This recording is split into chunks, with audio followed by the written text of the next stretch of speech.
Welcome to Sex and the Solo Girl. Join your host, her inner circle, and expert guests weekly for chats about dating, secure attachment, the solo lifestyle, doing relationships differently, and of course, sex.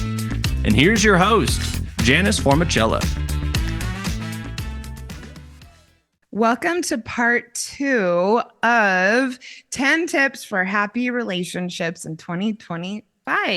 We did our first 5 in the last episode, and Brian Dunn is back with me today to do a second set of 5. So we've got 10 tips for you to change the way you're showing up, do relationships either better or as happy or happier in 2025. So we've got you. I hope you're taking notes. And welcome back, Brian. Thank you. It's great to be here.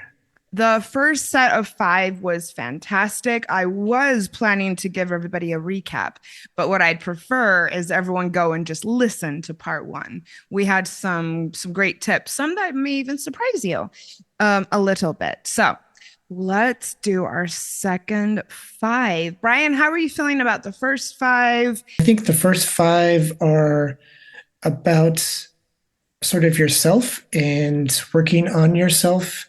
We have some of that this time as well, but I think in order to improve relationships and in your dating prospects and whatever that might be, you can't really change other people. You can only really control yourself and work on yourself. So I think that's the most important thing. And I think we've talked about some great ways to improve yourself and be better prepared and better equipped to navigate relationships. Yeah, and I mean, this second 5 is very heavy on things that are internal efforts. And starting with number 1, which is our first tip for happy relationships in 2025 is to get comfortable spending time on your own and to do self-pursuits and enjoy being on your own and to be comfortable on your own and maybe bring in more things into your solo time. And Brian, we're going to talk about how to do this, but do you want to explain maybe why that's so important to help happy relationships? Yeah, I think there are multiple reasons why this is super important. One, it's a good way to regulate your nervous system. It's like I know at least when I was a kid, we didn't have cell phones. We didn't have a lot of stuff. So you had to learn how to be on your own. It's okay to be bored. You have to be able to occupy your own time and sit with your thoughts. I think being alone helps you sit with your thoughts and feelings. I think it allows you to slow down.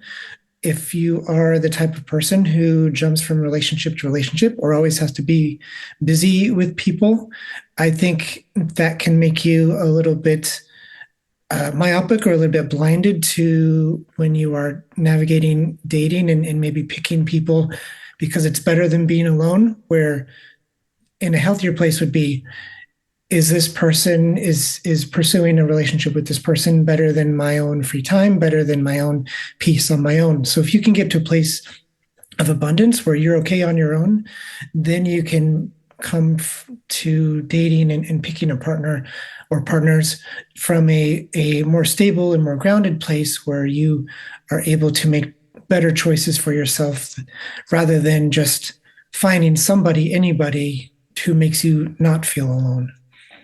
There's so much to unpack here for sure. We talked last time or in episode 1 on secure attachment.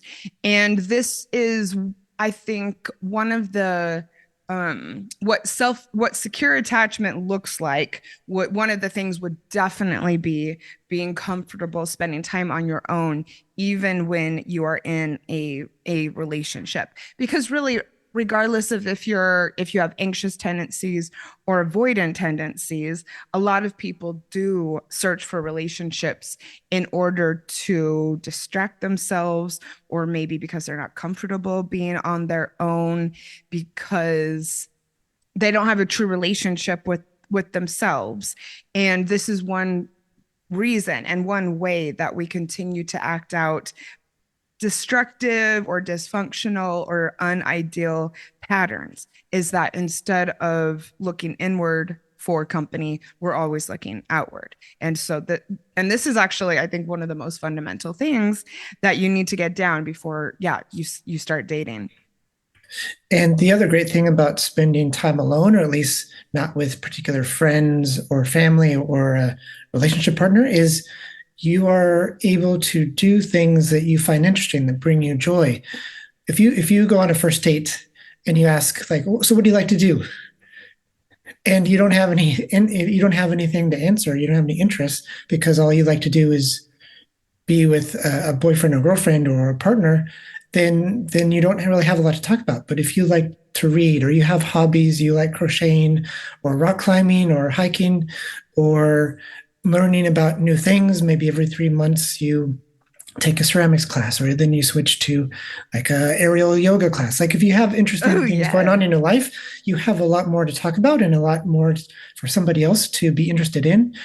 And also doing those activities, those hobbies, whatever it might be, I think also that just being able to spend time alone and find your own happiness and joy there, that means, like you mentioned, Janice, if you're in a relationship and you are more securely attached, you don't need to be with the other person 100% of the time. You are okay if they go out and have some time with friends, or you don't see them for a while, a few days, or they have some other stuff going on over the weekend. You're not sitting there feeling anxious and alone and just sort of being down on yourself. You can occupy your time, and I think that's a lot more attractive. Somebody who is self-sustaining and independent and doesn't always need somebody there to hold their hand or keep them occupied. Well, it leads to a lot of confidence. I've done so much content on spending time alone and overcoming loneliness. And when you're able to socialize with just yourself, some of the time, of course, we're social people. I'm not saying that spending time alone is necessarily the very best, but I do think a lot of good comes of it. And when you go out into the wild to date people, it's absolutely essential that you have confidence, because it is very, very, very magnetic, and you will end up also attracting other confident people, because you can see it in someone and they can see it in you. I mean, a lot of people will say, there's something about you, I'm not sure what it is. I think almost every time that someone says that about someone, it comes back to their self-confidence, and self-love is self-confidence. I also wanted to make sure to touch on what you said in the beginning about being interesting and having things to talk about. I call that the single person's portfolio. And that is all of the things that you just on your own, all the things that make you interesting, you on your own. They're the things that make us excited to wake up in the morning. They're the things that we look forward to. And yes, they make us interesting. It gives us things to talk about on dates. Yes, it makes people curious about us. It adds energy to our life, excitement, and new opportunities all of the time. So yes, I do think having, I guess, an arsenal of things that make you is also a good thing to have when you go out into the dating world. And also, one of the worst things for a couple is enmeshment. I think we talked a little bit about that, I think, last time. And when you have your own life, your own hobbies, your own interests, you're less likely, not all the time, but I think a person is less likely to become enmeshed if you're also driven by your outside pursuits that are important to you. I love that concept of the single person portfolio. I think that's such a great way to frame it. And I also love what you said about confidence, because if you are doing hobbies and you're doing ceramics and you finally make the bowl you've been trying to make, or you finally stick a handstand for more than 2 seconds, or you run a half marathon, or you hit a new PR at the gym, all those sorts of things make you feel good about yourself. And so you're going into life, you're facing life with that glow of, I'm capable, I'm accomplishing things, and you feel much better about yourself. And as you said, I think that really comes across to people when you're out and about, when you're talking to people. You just walk differently, even your posture and your attitude, your eyes, your skin. I think it comes through as that person gets shit done. They're confident. So yeah. Mm-hmm. Okay, number one, being able to spend time alone. Number two, tips for happy relationships in 2025. Self-soothing. This is one's ability to look after one's emotional needs without looking externally. And this does not mean that you should not go or accept support from other people. But what it does mean is that you don't have to. And especially if you have anxious tendencies, this could be an issue for you, especially if you maybe live a life of chaos. This may be true for you because you're always looking externally to solve your problems. It can put a lot of strain on a relationship when you are always looking to your partner for all of your emotional support. It leads to a lot of issues in relationships. It keeps us stuck in anxiety and anxious patterns. And then also, once you get the ability to self-soothe, it goes back to the confidence factor and back to your ability to enjoy the relationship you have with yourself more, to be more resourceful, more self-reliant, and also probably a lot of the times solve your problems and your anxiousness and your panic sooner, because you just have to look to yourself rather than trying to get someone on the phone, going to your partner, spiraling. So I really want to talk about this. This is one of my actually top tips for happy relationships. And to me, this goes down to what you said. To me, this is really about two steps. One is identifying and recognizing what you're feeling and why. Like, you are sitting there in the moment. Why am I feeling hungry? Am I feeling sad? Am I feeling lonely? Am I feeling neglected? Am I feeling unconfident? Am I feeling like I'm not getting anything done? So what are you feeling in the moment? And then what do you need to overcome that? So you're able to, whether that's solving or soothing, as you say, or addressing that on your own, or recognizing, oh, it would really help me feel better if I talk to someone. So I'm going to call my therapist or my coach or my best friend, or I'm going to hang out with my dog. Whatever that is, that's still self-soothing in that you are recognizing and taking steps on your own to address your own emotional needs rather than it coming out in other ways. So a lot of times people will just kind of, the stereotype is the dad that comes home from work and he's angry and he just sort of yelling. He's feeling upset and frustrated about what's going on at work. So he sort of takes it out on the family. But if you can understand and recognize, oh, I'm feeling really upset about whatever or frustrated by whatever, then you can start to take steps to get past that or address and make yourself feel better. And we're going to talk a little bit about conflict resolution. And one of the things that is really effective for a lot of couples is in the heat of the moment, or when there's maybe resentment building or something that's been bubbling under the surface, or maybe an argument that starts. One of the most healthy things you can do is kind of take a time out, collect both of your thoughts, and then even spend time apart physically, and then come back together once everybody has kind of calmed down a bit. And it's really, really, really hard to do that if you aren't able to self-soothe and regulate your own nervous system. Yeah.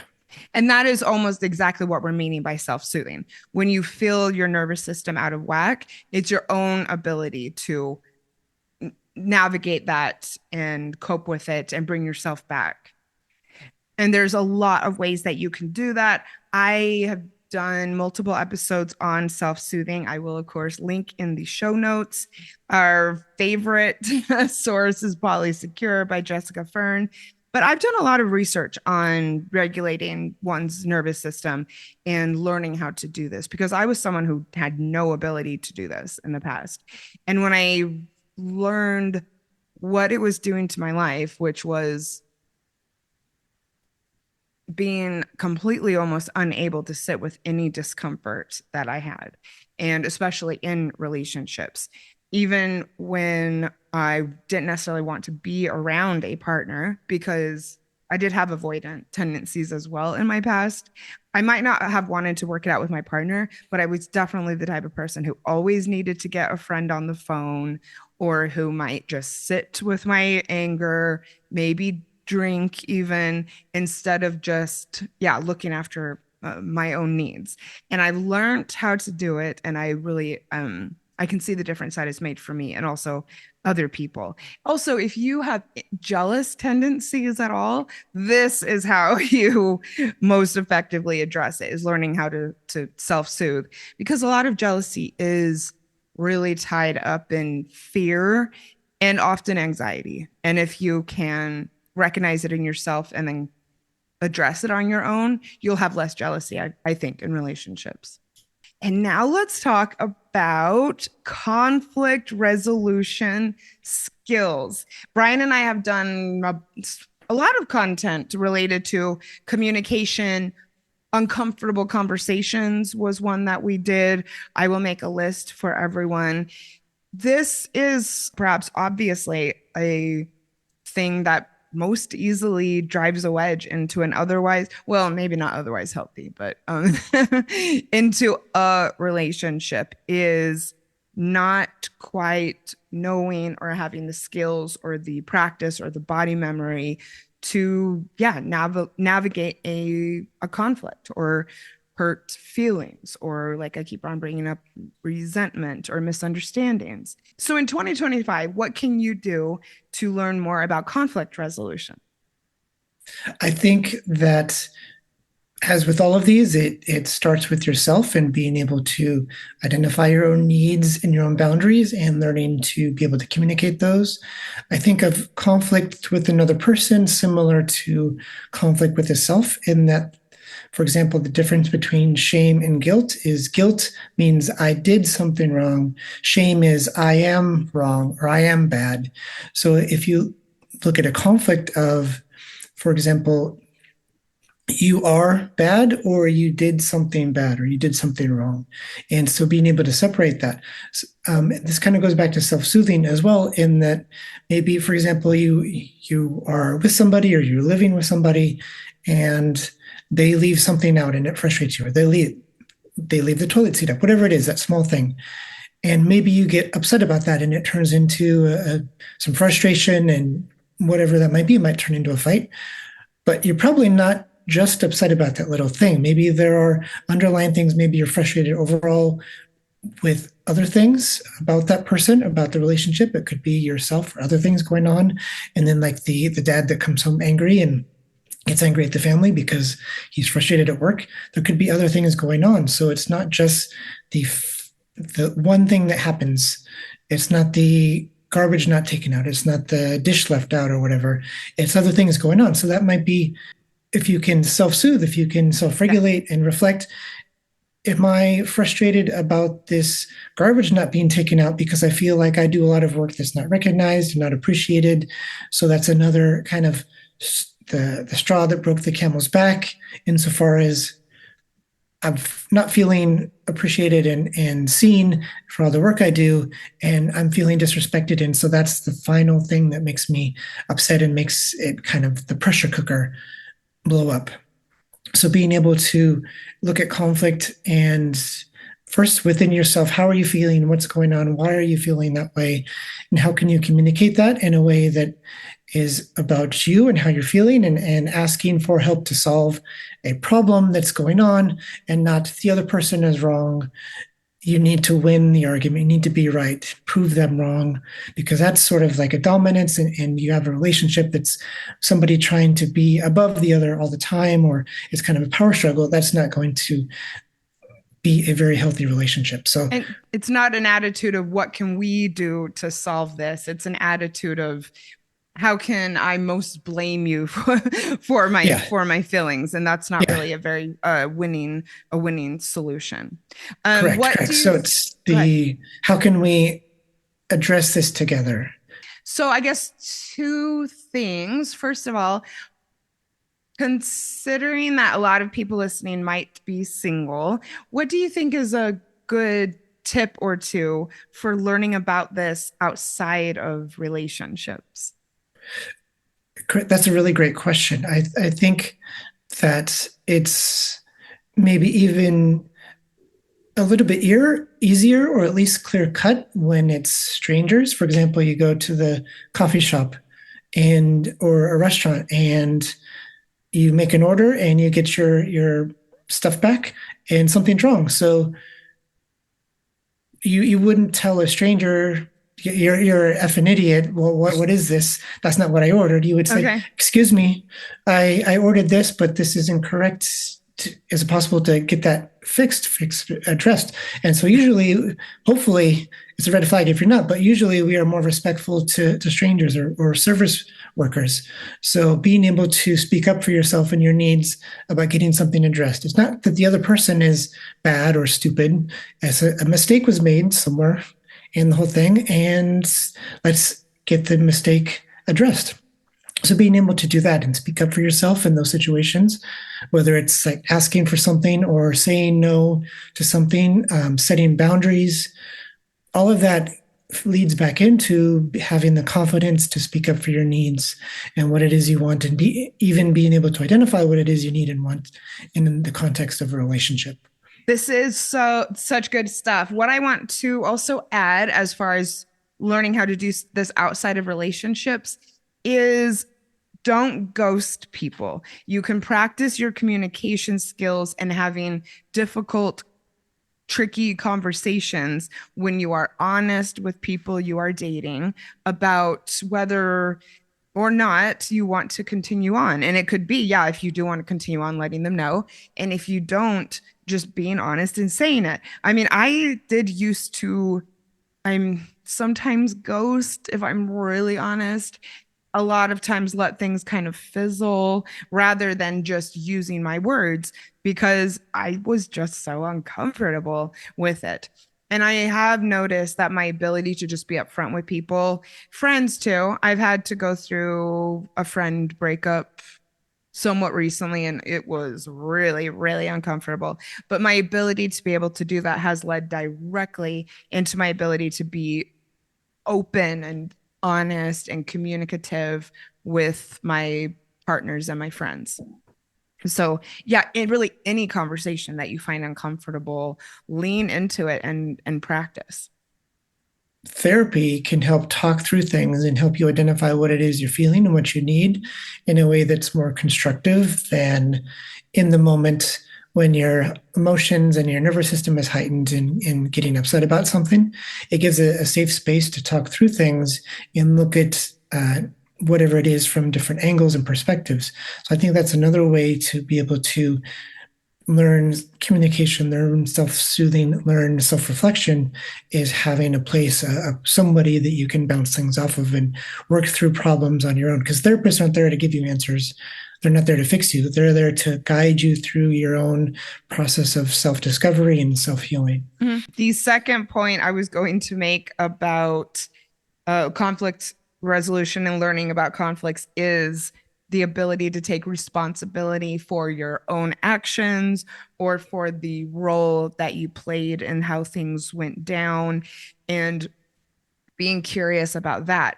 I mean, in some ways, going into therapy with that as your objective and always exploring the role that you played in your current circumstances, that in and of itself is, I think, going to result in the most results and healthier relationships in general and conflicts. And it's also very empowering when you're able to see what you did to cause anything in your life that you're not that happy with.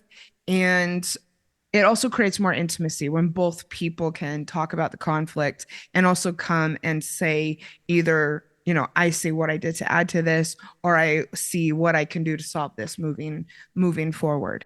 Every relationship has conflict. We are human beings with a lot of emotions, and this will come up. So, and also before we go on to the next thing, being able to navigate hurt feelings and tricky conversations and even arguments is also a portal for a lot of expanded intimacy when you're able to do this with someone. So yeah, it's not just about making sure that your fights don't get under control or don't get out of control, but this can actually bring you a lot closer. So Yeah, definitely. And if you are holding on to things, you're not speaking about them, you are protecting your feelings. That's like a wall up that prevents you from that deeper connection, that deeper intimacy.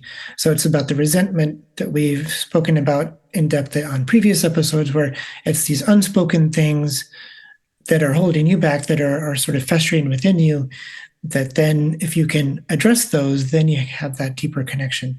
The promise to yourself to remove two words from your vocabulary, at least within the context of couples communication, and that is remove the words always and never, Oh, because those brilliant. that comes from a place of past frustration building up, resentment, and it's finally coming out. And if you're saying you always, you never do this, well, that's very easy to logically uh, shoot down, because just one time It's where not they didn't true. do that day, it's not true. Then it becomes kind of a back and forth, a conflict about the correctness, the validity of the statement, rather than what's really valid. What's really important is how you're feeling when something happens. So take out always and never out of your couple's communication. I have done that and I'm really good at that. And it was tricky at first. And so I a lot of the things that Brian and I are talking about in both of these episodes take effort and commitment. And this is doing quote unquote the work, but over time you can train yourself out of these things. And just kind of going back as far as what you can do when you're single, I made a commitment to myself during my single years to address things either in the moment or as soon as I can.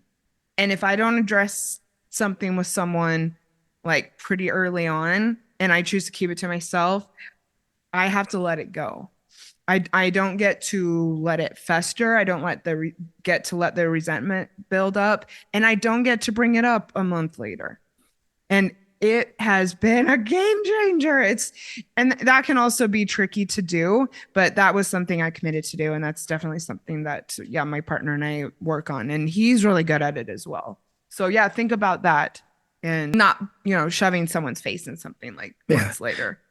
And we talked about it in part one, but I think if these kinds of conversations are more challenging for somebody, having set couples check-ins where it's sort of like a Sunday night during dinner or whenever it might be, every week or every month, having a place where it's okay to bring up something from last week or a couple of weeks ago that's you've sort of been thinking about but haven't found the words, haven't found the safety or confidence to bring up yet. But if you can have that, then that helps create better, healthier couples communication, so you can avoid the conflicts from something building up over time. I've learned that a lot of people don't do this. It's something that my partner and I are really good at. And I've got a lot of stories about how we've navigated this a couple times, especially when I've had nervousness about addressing something and we've talked about when we're going to do our check-in. Am I remembering correctly? Did you say that you met somebody and you tried to ask if you could have like set check-ins, and they were like, "Ew, what's that? No thanks."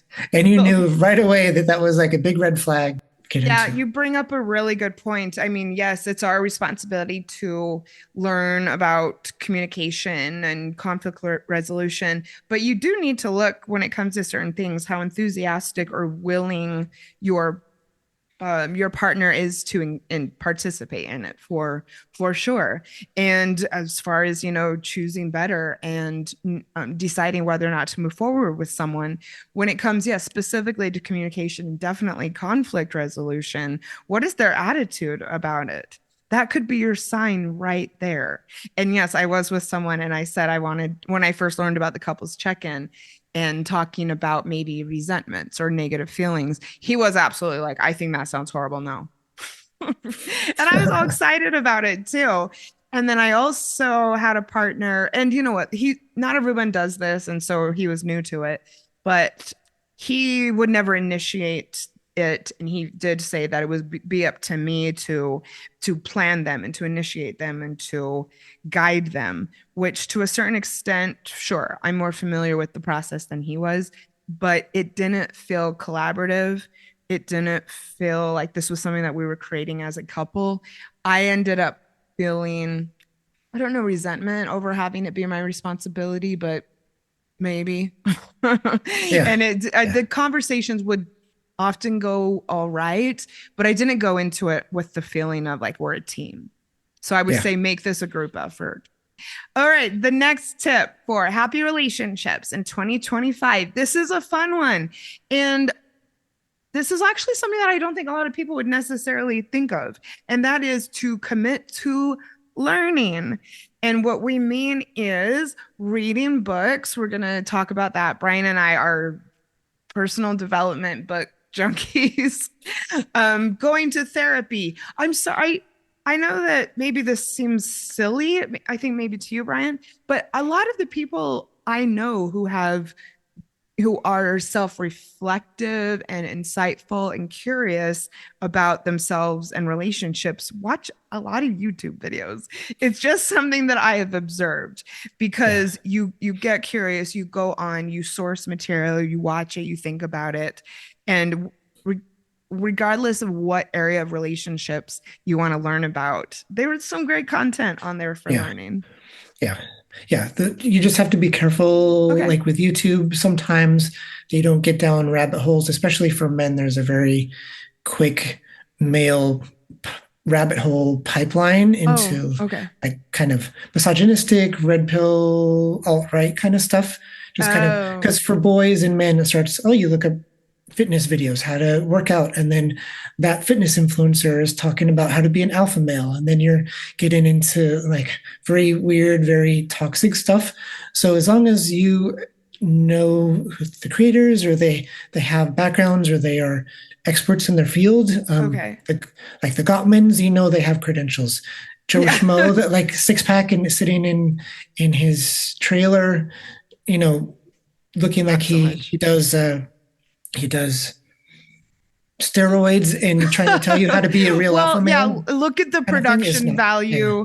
value. That could be ways to source good content. Yeah, Yeah. someone in their trailer, yeah, maybe not as much, but yeah. So thank you so much for saying that because this isn't something that I run into on YouTube because of just the way that I search for content and the types of Yeah. things. But yes, thank you, thank you, thank you. Because and I don't want people to be like scared of YouTube because there's some people are doing some really great things when it comes Yeah. to dating and Yeah. relationships.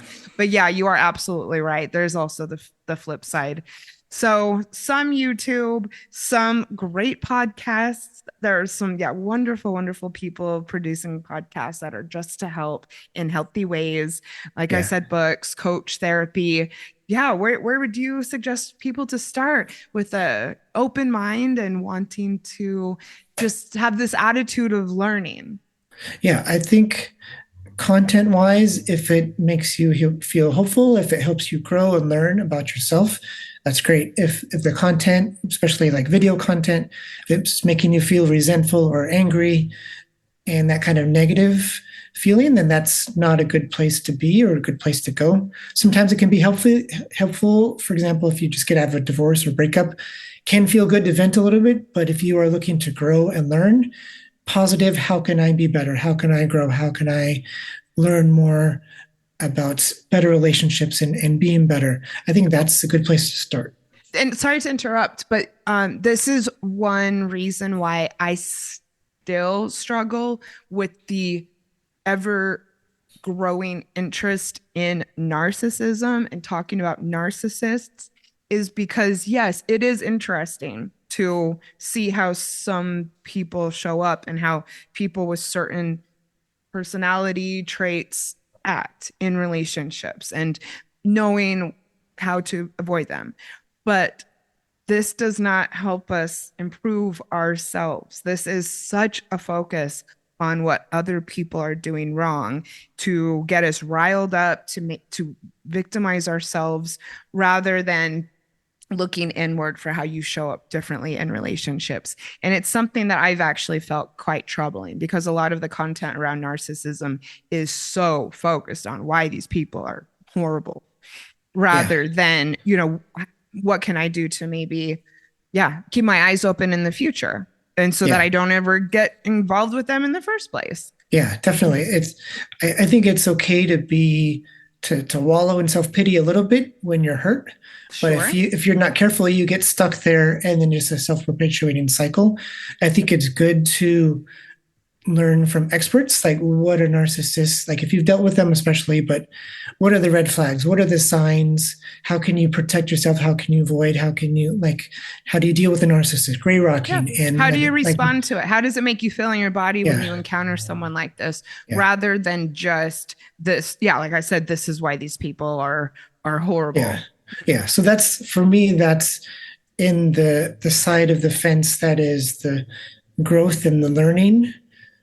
When you're learning about things and how to not be certain things and how to protect yourself from certain things, I think that's good.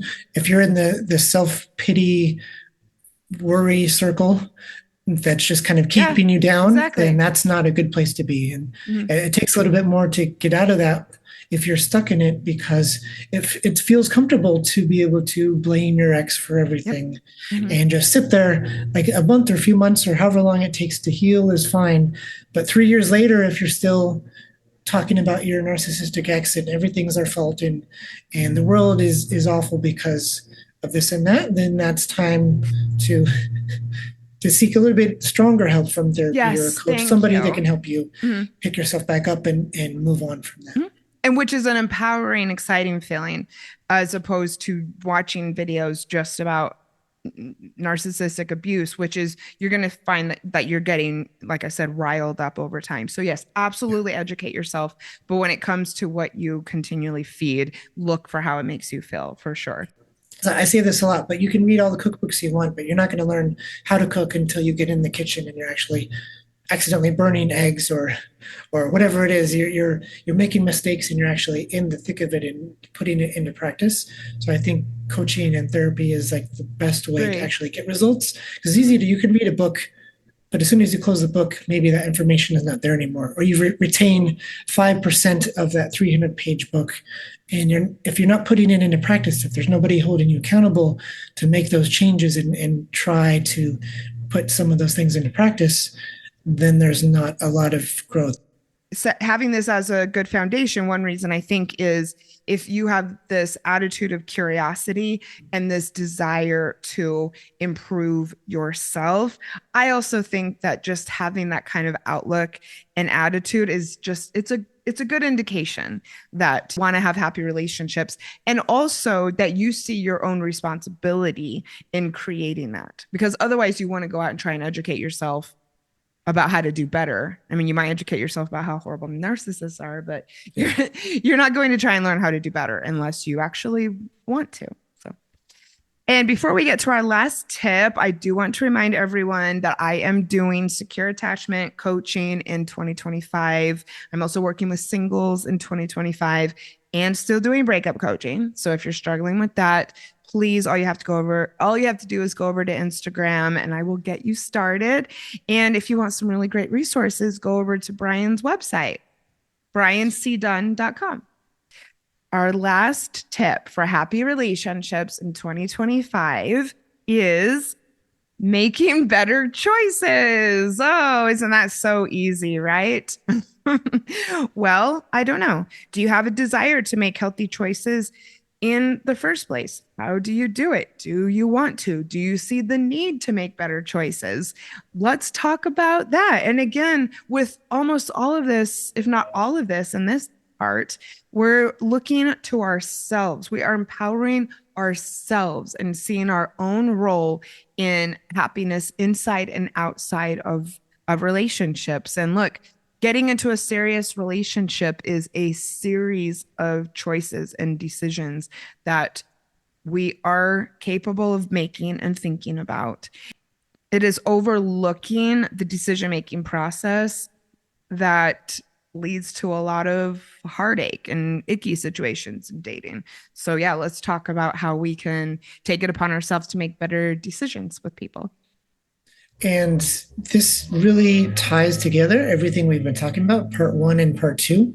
So this is knowing your patterns and your attitudes about dating, your commitments to making better choices, becoming more securely attached, improving your communication. So these are all active choices that you're making. So it just leads into the choices you are making about yourself and about who you are spending time with, who you're choosing to engage with, listening to your instincts. So if you're working on knowing your patterns and making changes, if you're working on re-examining your past relationships and doing a relationship inventory, if you're committed to doing coaching or therapy, reading books, learning all these things about yourself and about healthy relationships and communication, that enables you, that empowers you to be able to make better choices about that person who doesn't respect your feelings, doesn't want to do check-ins or whatever it is. So you start to recognize these things, and all of that builds into being able to make better choices and recognizing the red flags, but also realizing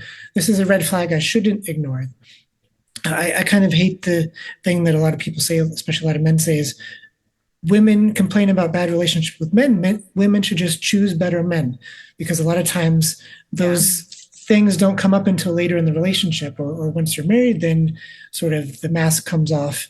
And it's hard to know when people aren't honest or aren't fully letting everything out at the beginning.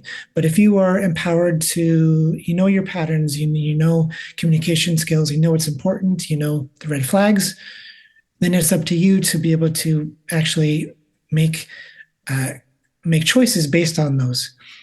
And what are your red flags in the first place? I know a lot of people come to some of my content because of just having gotten out of a bad relationship or having just had a bad breakup. So I would encourage anybody who's kind of feeling that way to please dissect at least your last relationship. And when I say dissect, like really think about why you got into this, how it felt in the beginning, the things that you noticed about this person at the end. Go back and say, when did you first notice this thing? When was the first time that you felt something was wrong? Did you ignore your intuition? Did you listen to your intuition at all? And really look at what quote unquote went wrong, and then be prepared to look for those things when you start dating again. I mean, this is valuable information. And when people don't think to do this or refuse to do this because they're lonely or don't go through this process because they're very attracted to the new person, this is how you end up in the cycles of dating the same people over and over, having the same things happen over and over, having things just generally not work out over and over. It's because you didn't do the work and you didn't reflect on what went wrong the last time and what your patterns are. And I think a part of that inventory inflection process is, it's not just about the red flags, but it can be about the absence of green flags. So knowing your deal breakers, maybe there's 5 to 10 deal breakers and there's some nice to haves. But say you do some reflecting on past relationships and you didn't feel appreciated, or you didn't feel seen, or you didn't feel safe. Well, in the first few dates or the first month, it might not be a red flag that somebody makes you feel unsafe. That's definitely a red flag. But if that's not there, you might feel fine. But are you actually feeling safe and comfortable or appreciated? And if you know that one of your nice to haves or one of your deal breakers is feeling a certain way in the relationship, feeling safe and confident and secure, that they are being consistent and showing interest in you and caring about your feelings. The person that says, I don't really care about having check-ins, I don't care how you feel, that would be a red flag. But up until then, not showing interest in having those conversations is a lack of a green flag that you need, a lack of a deal breaker. If you've set that as a deal breaker, that somebody values your feelings and wants to have those, is open to having those conversations with you in a non-confrontational manner. So being able to go into a first date or a relationship, not a checklist of how tall they are and what color eyes they have, but how do you feel? What are the important things for a relationship?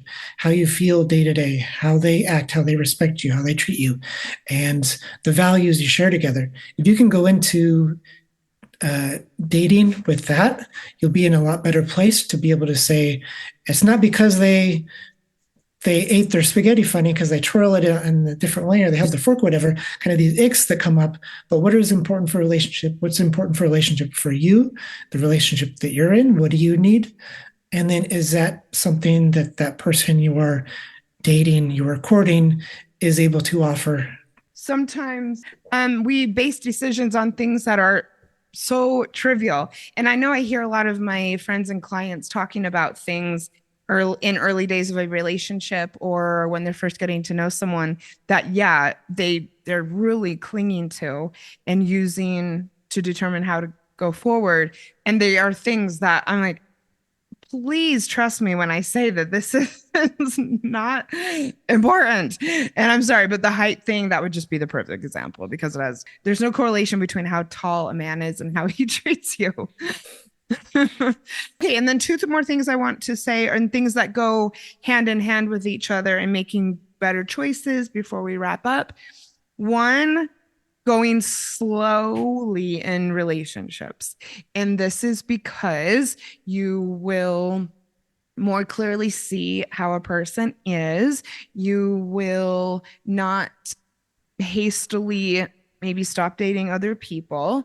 And perhaps most importantly, if you have time in between dates and time in between communication with this person, you will have more time to think about what is happening rather than just letting your hormones and the chemicals just drive your every move with this person because you just can't wait to be around them again. You'll have a chance to, calm down in between encounters with this person, think about what is really happening, and then listen to your gut and make decisions in that way rather than making decisions just based on how good it feels to be around the person. I think that's really great. I also think it's important that that's a good tip, is an amazing tip for somebody who usually moves quickly or develops feelings quickly. I can see on the opposite side somebody who's very cautious, very slow, and might only have like a date every month and then like, oh, I don't want to move too fast. Or I think the opposite, like saying yes and moving quicker would be good for somebody who has a tendency to be avoidant or take things too cautiously, too slow. So it goes back to knowing your patterns, making changes, whatever your sort of instinct in the past might have been that was maybe not serving you, acting in a different way. Normally I would say no to a second date the next day, but maybe I'm going to say yes and give it a try. So trying something different in order to change things up, not something in an unhealthy or potentially dangerous way, but just if your instinct, if your attachment style instinct, if your past, like things should be this way, instincts haven't been necessarily serving you. If you normally go too slow, move faster. If you normally go too fast, move slower. So I think it's about making that change to try and change the input to get a different output. And it goes back to our patterns. If you've looked at your patterns and found out that you do the same thing over and over again in the early days of a relationship, then yeah, it's time to tweak things. It's time to lean into the discomfort of trying new ways of doing things. And again, it goes back to self-reflection and taking responsibility for it and experimenting and learning new things all of the time. Yeah, it goes back to that quote, growth happens outside of your comfort zone. Yes, thank you so much. This has been such a fun series, Brian. Thank you so much for coming on. Thank you for suggesting this. It was Brian's idea, everyone. We have part 1 and 2, Health Tips for Healthy Relationships 2025. Today we talked about being able to spend time alone. Number 2, self-soothing. Everyone, go and start doing your research. Conflict resolution skills. Continuing to learn about yourself, learn about relationships, learn about new ways of doing things, and doing that by consuming various types of content. And with Brian's caveat of being cautious of what you're looking at on YouTube. And number 5, making better choices. And this all goes back to learning about yourself, developing your relationship with self, dating yourself, being your own soulmate, being self-reflective, taking responsibility for your life and your relationships. And we both promise you that this is the way to have happy relationships this year. Awesome. Thank you, Brian. So excited for all of the content that we are going to create next year. So thank you for being on the show multiple times in the first year of Sex and the Solo Girl. And I'm excited to have you on for the second year of the show as well. Yeah, I can't wait. Thank you. Thank you, everybody who listened. We are sending you so much luck and really cheering you on when it comes to dating and relationships this year. I'll see everyone soon. Thank you for listening to Sex and the Solo Girl with Janice Formichella, the podcast for those who want to add more flavor to their relationships with themselves and others. If you liked today's episode, make sure to head over to Instagram and let her know. See you next week.